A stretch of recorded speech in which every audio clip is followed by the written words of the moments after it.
Hi, my name's Maria Van Buklis. Welcome to another episode of the Think Tank podcast. In this episode, I'll be talking to Paul Rutter, an expert in creating the experience of a lifetime. Paul has been involved in the hospitality, travel and cruise industry for over 40 years, working on board some of the largest and most luxurious cruise ships in the world, where living with his customers and co-workers has been a way of life. He has developed the more than perfect customer service model, where perfect is a starting point for customer interactions and experiences. He is the author of Repeat Business Inc., The Business of Staying in Business, and is working on his next book, which is called You Can't Make the Ship Up: Business Strategies, Life Lessons, and True Stories from 40 Years at Sea, due out at the end of 2021. In today's episode, we will be discussing if your business can actually survive if you had to live with your customer and colleagues. Welcome to the show, Paul. Thank you very much, Maria. Great to be with you from the other side of the world. Absolutely, absolutely. And I'm really excited to have a chat today and to listen to your insight and experience on customer service. And I think the listeners will get some great value in terms of what you've got to give. So tell us a little bit more about yourself if I haven't already covered it. Okay, well, like you said in the introduction, and thank you very much for that. You read it perfectly, just the way I wrote it. But thank you. Thank you so much. As you mentioned, I come from the hospitality, travel, and cruise industries. For the last 40 years, I've worked on board some of the largest and most luxurious cruise ships in the world. And one of the things about the cruise industry that's very unique to us is that we actually live with our customers on board a ship. So I don't know if you've ever taken a cruise. I know that cruising is very popular out of Australia. Don't know if you've had a chance to take a cruise. But if you do, and some of your listeners may know that we live with our customers on board a ship. If you come on board for a 7-day or a 14-day cruise, we're living with our customers 24 hours a day, 7 days a week. We cannot get away from them and they can't get away from us.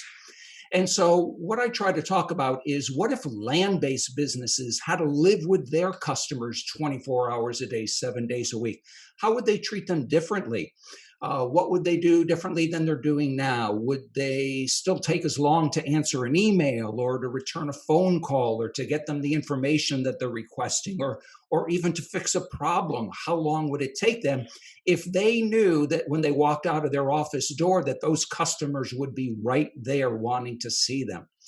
And so as an example, on board a cruise ship, let's say the air conditioning in your stateroom is not working properly. So you go to the front desk and you say, or you call up the front desk and you say, I'd like my air conditioning to start working properly. And the front desk says, well, this is a Friday. Nobody works on the weekends. We'll have somebody there by Monday. Well, on a cruise ship, that's not going to work. We need to have somebody there within 30 minutes because that air conditioning has to be working. And so it's not like we can get away with, taking the weekends off or something like that. We have to have policies, procedures, and even principles in place, knowing that our customers are living right there with us. And so how would land-based businesses react if they had to live with their customers? And add on top of that we also live with our coworkers. So the person that we work side by side with, let's say 8 hours a day, at the end of the day, when we go down to our cabins, they could live right next door to us, or they could even be our roommate. And so we have to have in place, etiquette and things like that on how you treat your fellow coworkers. But can you imagine if you don't get along with a coworker and then all of a sudden you go back to their cabin and they're your roommate in there for 2, 3, 4, maybe 6 months at a time? And so that's what we talk about. How can we take some of the things we learn on board a ship and relate that to land-based businesses? Yeah, absolutely. And I think this is a massive shift in thinking for bricks and mortar businesses, let's say, or even online businesses, in terms of shifting the perspective and how people approach customer service and the customer experience in order to get that repeat business, right?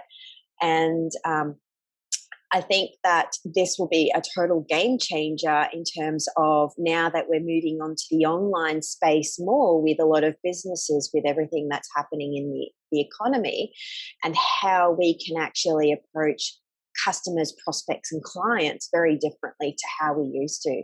So I understand that, customer service is the bread and butter for any sort of business, no matter what type of business it is. I'm wanting to know, how has customer service and how we've engaged with customers, prospects, and clients over your experience in your dealings with, in the industry, how has that changed over the years in what you've seen working on cruise ships and now with what you do with what you do?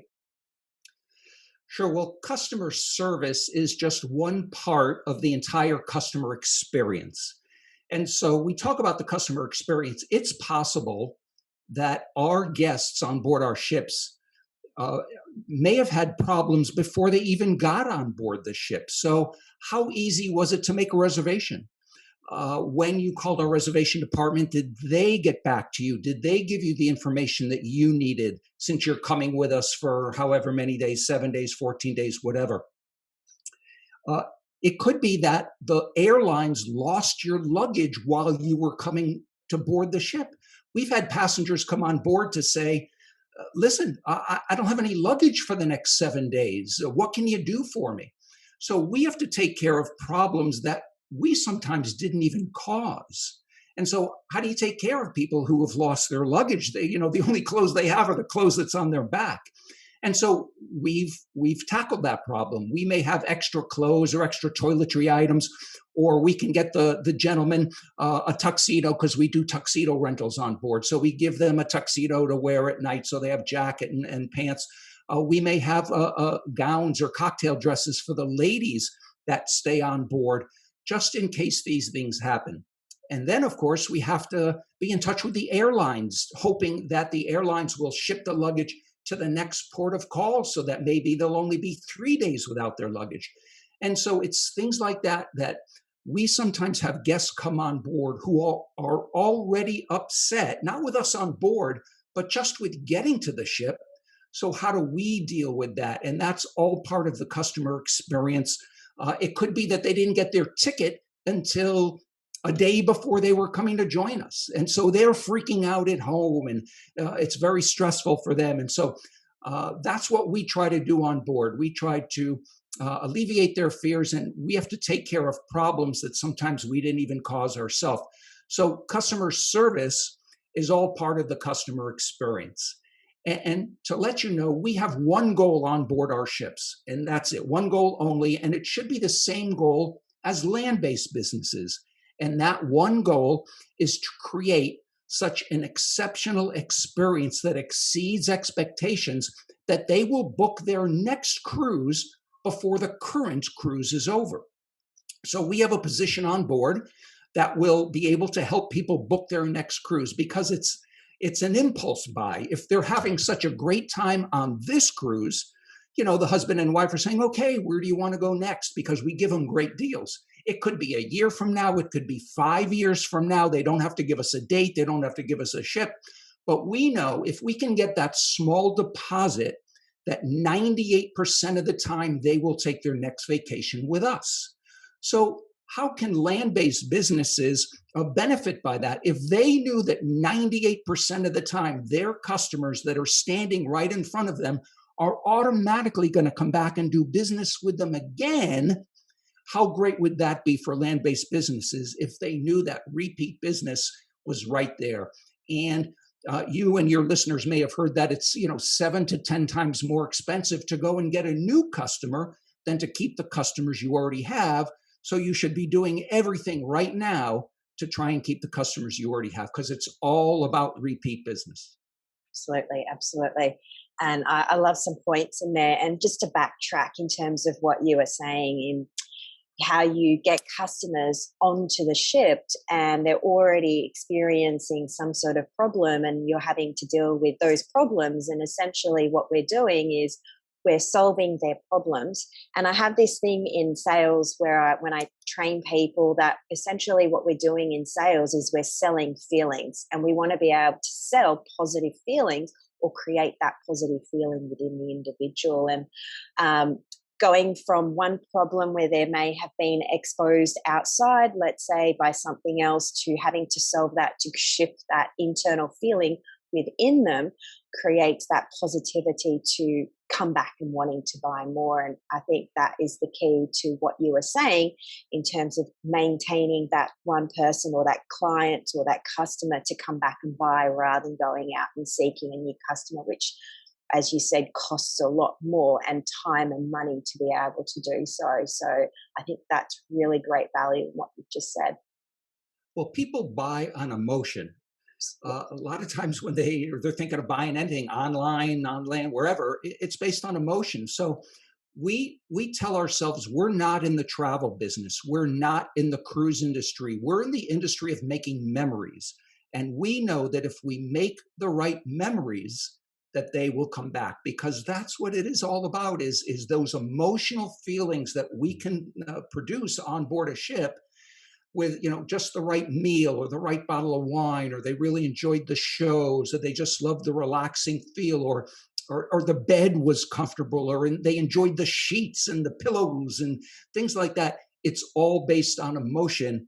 And so that's what we're trying to do. Our job on board is to create memories, because we know if we've made the right memories, and not the bad memories, but the good memories, we have a great chance of having them come back. And so we have the largest loyalty program in the cruising industry. Close to 8 million members are part of our loyalty program. So in order to do that, we have to be doing something right. And their next vacation is an impulse buy. If they're having such a great time now, then they'll more than likely sign up for their next vacation with us. I love how you put we're in the business of selling memories. And I think that is such a key point, and that if land-based businesses, as you said, just adopt that sort of thinking in terms of, even if it's going out to a restaurant, or even if it's someone buying something online, they are actually experiencing that feeling, a positive feeling. And when they go and buy again, it triggers that memory of that past feeling of what they've experienced previously. So I think if all the listeners can take something really valuable out of that, is really adopting that thinking of, you're in the business of creating positive memories in your customers in order for them to come back and buy from you, without you having to go and actually seek them and get them to. And just to build on your point you just made, if somebody goes to a restaurant and they have an appointment for 8 o'clock at night for a dinner, but they don't get to their table until 8:45, then that first memory is not going to be good, that they have to wait around for 45 minutes. So how will the restaurant make it right? Will they buy their customers a drink at the bar because they have to wait? Will they give them an hors d'oeuvre or something, just to make them feel a little bit better about the fact that they have to wait 45 minutes for their table? So it's little things like that that create those memories.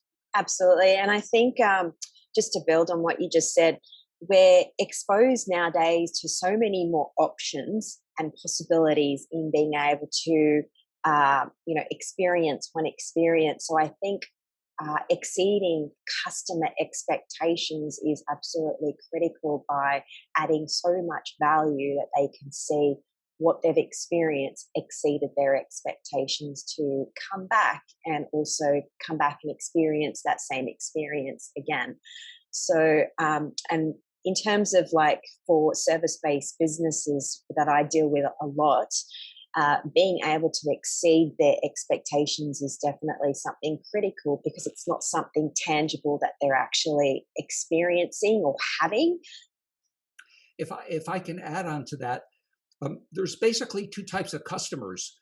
It could be a customer is loyal to a price. They're looking for the cheapest price, and you may have the cheapest price on widgets, let's say. But if the person across the street from you starts selling those widgets cheaper, they're not loyal to you anymore. They're going to be loyal to the person across the street because they just lowered their prices. But if you can produce an experience that they really enjoy, if you learn their name, just when they say, "Oh, Mr. Smith, how are you? Nice to see you back here," then people, studies have shown that people are willing to pay more money if they know they're going to have a better experience. They're willing to pay for that experience. So that's just, again, one of the things that these land-based businesses can can rely on is that if you have a loyal base is much better than somebody who's just buying compared to just price. Absolutely, absolutely love that. So tell me, does customer service start and end with those who are at the forefront of business? So, for example, managers and CEOs obviously wouldn't necessarily deal with customer service as much, but those that are in the front end of the business that are dealing mainly with customers, does it end there and that's it? Or is it just as important for the higher people to be able to contribute and also be involved in that customer service? So we always say here that customer service is not a department, it's an attitude. And everybody in the business, if you have customers, then you're in the customer service industry. And it starts at the top. If the CEO and the owner, if they're not into it, then how can they expect all of their employees to care about customer service?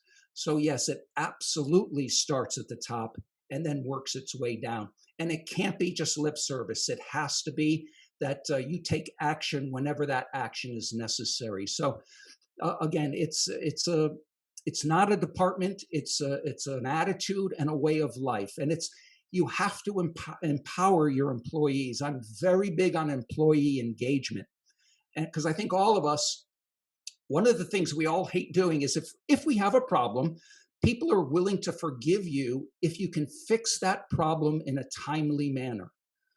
But if you fix it and then all of a sudden something breaks a day later or 2 days later and you have to call up again, then that's a problem. People are willing to forgive you if you can fix something quickly and you do it right the first time. But one of the things that people get upset about is if you call customer service on the phone and the first representative you talk to says, "Oh, I can't do that. I have to get my supervisor on the phone." And then all of a sudden your supervisor comes on the phone and then you have to explain the whole problem all over again. It's very frustrating and very demoralizing. And so I'm very big on empowering your employees up to a certain extent, obviously. You give them a dollar amount that they can just refund immediately. And then if it's over a certain amount, then maybe get a supervisor or a manager involved. First of all, it makes the employee feel better. They don't want to have to keep running for their supervisors or managers just to fix a problem. They want to feel like they're part of the solution. And so empowering your employees to take care of problems right away is a win-win for everybody. It's a win for the company. It's a win for the customers. And then your customers go and then they sing your praises. They say, "Oh, I had a problem, but they took care of it right away." Because now people are looking for referrals and recommendations from the people they know, from their friends, their neighbors, their family. And so if they have a positive experience, I mean, we do that now. There's a, I don't know if you have a website in Australia. We have it here in the US called Nextdoor. And it's a website of communities. It's the neighbors right in my little area.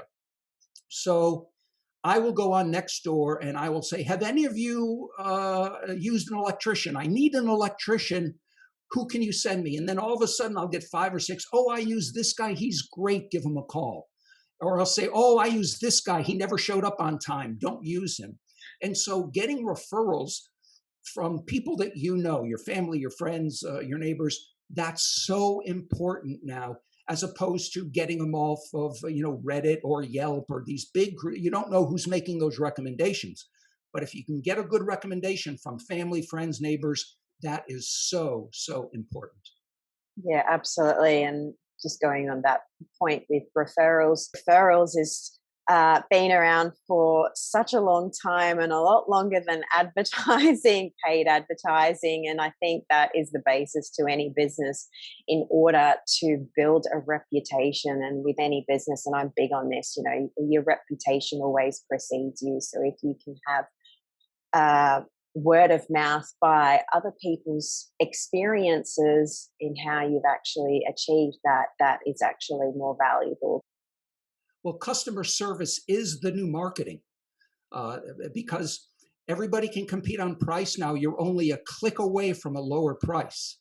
But if you look at all these big companies that are great in customer service, so, Ritz-Carlton or Nordstrom's or Zappos, those people have built their reputation on customer service. Mm. And so you want your customers as well as your employees to be your raving brand ambassadors. You want your employees, your customers to sing your praises no matter where they go. And so that's the big um, that's the big get, for, as we say over here. If you can get your employees and your customers to sing your praises, then you're going to be in for some great success. Beautiful. So that kind of leads me on to my next point. Customer service, customer experience.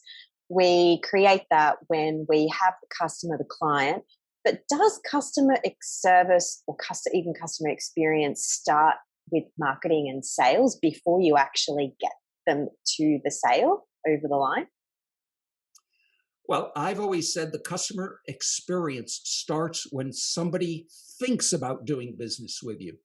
So if they go to your website, but it's really not easy to get around, or I have to fight to find a contact number, or if your email address isn't on every page, it starts when I think about doing business with you. So for our cruise line, how easy is it to find out what cruise you want to go on, or what the ships are, or where they're going in the world? So the experience starts from the moment they think about doing business with you, and it ends the moment they think about doing business with you again for the next time. So that's the whole experience. So customer service is one part of that. But yes, it starts when you think about. So again, as we talked about earlier, if somebody calls me and leaves a message, do I take an hour to get back to them, or do I take a week to get back to them? Mm-hmm. That's part of the overall experience. And I love that, because if we all just think about how would we treat our customers if we actually lived with them 24/7. And I think that really shifts the perspective, because some people might be like, oh, I'll get to them on Monday because, it's my day off, or, I've got other things that I need to tend to. But really, what would happen if that customer was living with you, and how attentive would you be towards their problem if that was a different situation? So that really shifts a lot of thinking. So tell me, how do businesses become more adaptive in how they approach customer service nowadays in ever-changing times? Because I know that there is more technology out there in terms of how people can actually access products and services, and nowadays sometimes we're not even going to a retail outlet to buy things, we're just shopping online. So how can businesses shift and be adaptive in how they approach their customer service to make a real valuable customer experiences? We developed what we call, and you mentioned it in the intro, a more than perfect customer service model. Mm-hmm. And there's 4 parts to the model. And the first part is finding out where you are right now. What are your policies and procedures, and even more importantly, your principles right now? What are you doing? Do you have anything in writing that if I'm a new hire, I can go and read about, uh, how quickly I should return a phone call, or how quickly I return an email? What sort of policies and procedures do you have right now? And you put that down on paper. The next step is, okay, are you happy where you are now, or where would you like to be? Where would you like to improve? And so then you list the things. Well, okay, I had service with one company and I really liked what they did. I'd like to implement that. Or I had terrible service from this company. I want to make sure that we don't do that. So then the next step is, where would you like to be? And then you list all that. The third part of a more than perfect customer service is the implementation. Training is so important now. And training is not a one-time deal where you have one class and that's it for years. Training should be ongoing, It's to review certain things. It's to add new things. So training is so important. And so that's the third step, is implementing everything that you're doing. And within that implementation, there's a few more things that we won't get into now, but that's the most important thing, is the implementation. And then the fourth and final part of the model is, how are you following up and following through? Because that is so important, staying in touch with your customers and engaging your employees, because as we mentioned earlier, the final step of this whole process is to make sure that your customers and your employees are singing your praises. And so if you do all four quadrants of that model, that's what's going to happen. Your customers will sing your praises, your employees will sing your praises, and then you don't have to go out and do any marketing, because you're going to have all these referrals coming to you, and you don't have to go out and spend so much money on sales and marketing, because you've established that through your customer experience and through your customer service. And I think we're always looking for ways to be able to bring in more customers without having to spend more money and time, because time is a commodity and we can't get it back. And especially if you're in business, it takes away time in other areas of your business where you can also be focusing on. Now, this model that you just mentioned, is that available in your book? It's available right on my website, and that's paulrutterspeaks.com. And there's a page there that just outlines the entire model and gives you, and you can see each quadrant is divided into 3 parts. So there's 12 actual modules. And we're putting together an online course. It's not quite ready yet, but you can see the model right on my website. Okay. In terms of repeat business, getting repeat customers versus getting new customers, and we understand that time and money is definitely a factor that differentiates between the two. However, what are some key fundamentals that gets your customers coming back, knocking at your door, wanting to do more and have more of your services? Well, a couple of things. First of all, it's been established that your repeat customers spend more money with you each time they come back. So if you go, let's say, to a restaurant, you may try one dish just to make sure you like how it's prepared. But if you come back, you may try more, or something more expensive, or more expensive bottle of wine. So studies have shown that people who come back and do business with you again and again spend more money with you. And so that's a very important thing. So as you mentioned, trying to get them back over and over again. I mean, the main thing is to build a relationship with your customers. That's what it's really about now, is building a relationship, learning their names, learning a little bit about them, even sending a thank you note in the mail. When was the last time you received a postcard or a thank you note from a business that you did with? That leaves a lasting impression with people. And so it's all about building relationships with the customers that you already have. It's so important. I know that when I walk into a store and say, "Oh, Paul, how are you? Great to see you again. How's your wife? How's your dog? How's your kids?" Whatever. As opposed to you walk into a store and you hear, "Next. Okay, what do you want?" It's all about building relationships.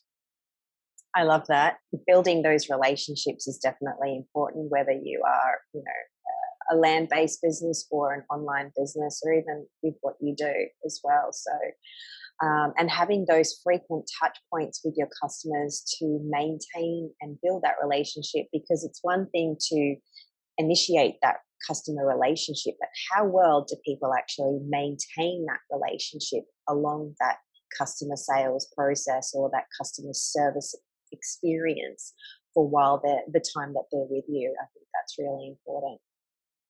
Yeah, no, I absolutely agree.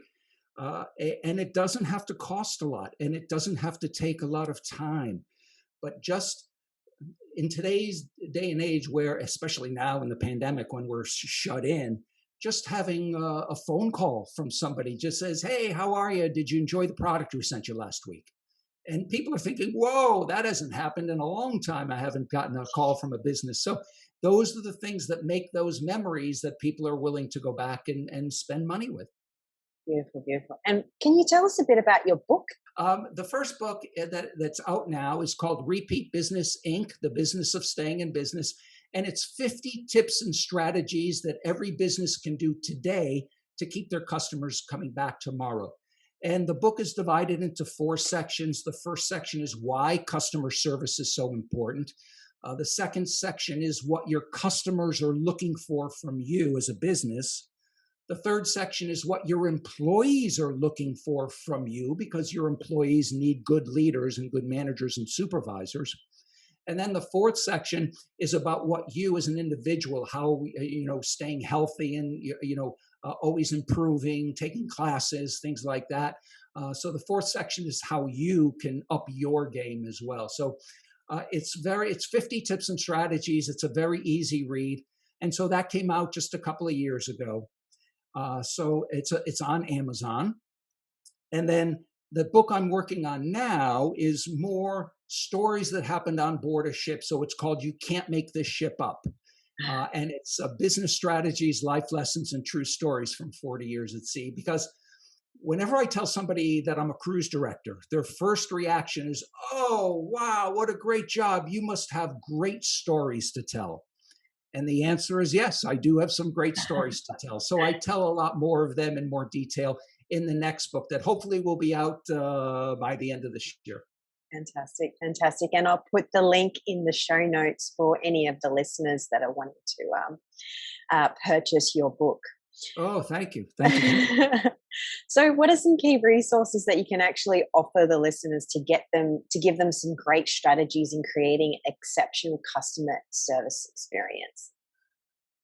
Well, I have over 90 blogs on my website about customer service and employee engagement. And the main thing I can say to find out how you're doing is to ask your customers, to get feedback from your customers and to actually listen to what they're saying. There's big surveys out, and there's what's called NPS, Net Promoter Score, which means, and that's one question: are you willing to recommend our service or our company to your family and friends? I'm sure you've seen those surveys. It's one question. It's called the Net Promoter Score.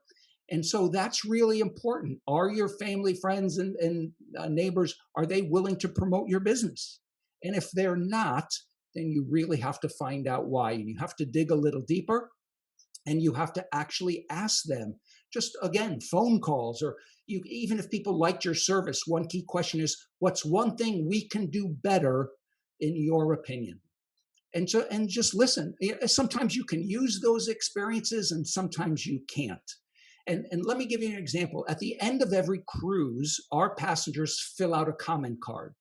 So we get rated every single week. Now, a lot of the comments you have to take with a grain of salt. But if comments are consistent, so for instance, if you see a comment that one particular person was rude, we can say Bob. Bob was rude at the front desk. And, one comment like that, well, maybe the person was having a bad day. But if every cruise you get the same comment, Bob was rude, Bob was rude, Bob was not this, Bob was that, then you have to take action. You can learn so much from your employees by surveys or comment cards or just by asking them. And also take, the positive comments. You can get a lot of positive feedback as well. And so I've gotten raked over the coals with some comments, but I've also gotten some of the best comments in the world. So we always say you're not as bad as your worst reviews and you're not as good as your best reviews. You're somewhere in the middle, but you at least have to listen to what your customers are saying. And so the best way to find out is to just ask. Beautiful. Customer feedback. It's very crucial. Absolutely. Very important. I love that. So are there any final words before we wrap this up, Paul? Well, first of all, everybody take a cruise once we all open back up. The industry needs you. I just think common sense is so important. And we've always said that common sense these days is not very common. But if you just treat people the way that you want to be treated, and I know it's an old saying, but it's so true. We're all in this together. We just want to be treated the way that we want to. We just want to treat other people the way we want to be treated. Um, it's so much easier to be happy and friendly than it is to be miserable. And just a smile, a please, and a thank you goes so far.